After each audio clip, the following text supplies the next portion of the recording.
this is Dave at TitleRecovery.com, and we have a vehicle that a client has that is missing a title, and we're trying to recover or restore that title. One of the things we're going to look at is the prior history of the vehicle. There's something that both you as a vehicle owner and us as a client assistant company want to avoid, and that is vehicle title fraud.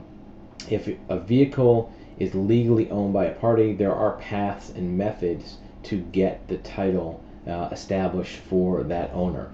But you have to have a legal path of ownership. Now, this gets into a gray area of abandoned vehicles.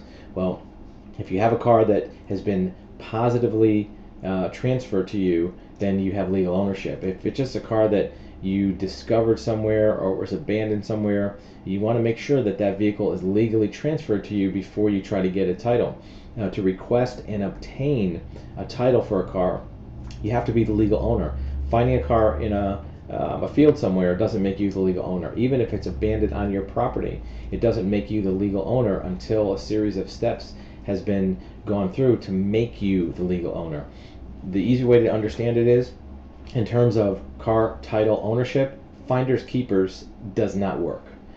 Just because a car happens to be somewhere, even if it's there for a long time, it doesn't make it your car over a period of time. However, there are ways to get that ownership transferred to you if certain conditions are met. It has to be a positive transfer to you, either from the prior owner, from a seller, or from a legal process through the DMV. That can occur on a bill of sale. It may be a family transfer through a descendant, a car passed down through generations.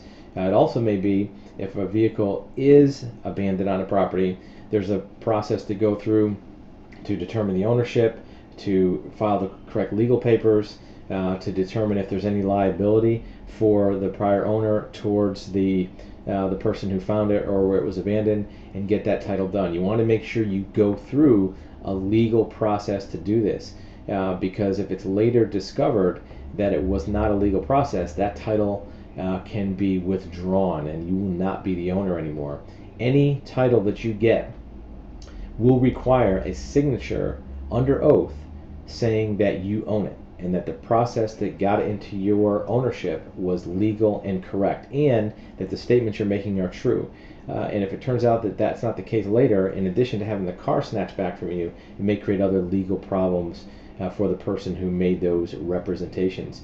If you don't have that documentation, well, there's ways to demonstrate ownership, and that's one of the things we work on at TitleRecovery.com and CarTitles.com.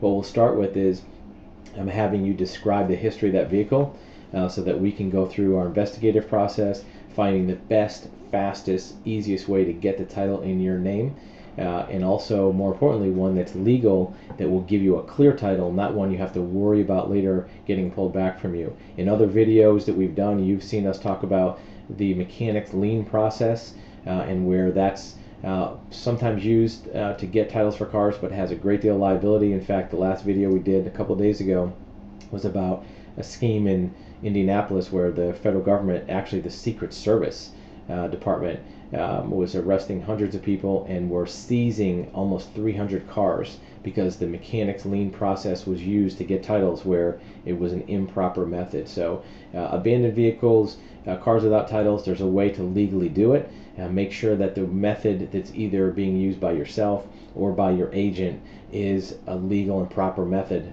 based on the scenario that you describe. And that's a red flag right there. If you talk to somebody about getting you a title and they don't care about the history of the car, they're not asking you questions about where that car came from, that's a red flag that that process they're using may not match the exact scenario that you have. Because if you're going to match a process to a scenario, first you have to understand the scenario. And if the company you're working with doesn't take the time to ask those questions, it may not be a title that's defendable and that may get pulled back from you at a later date. If you have other questions, you can reach us through our website, CarTitles.com or TitleRecovery.com. There's a link also in the bottom of the video, and we'll see you on the next video.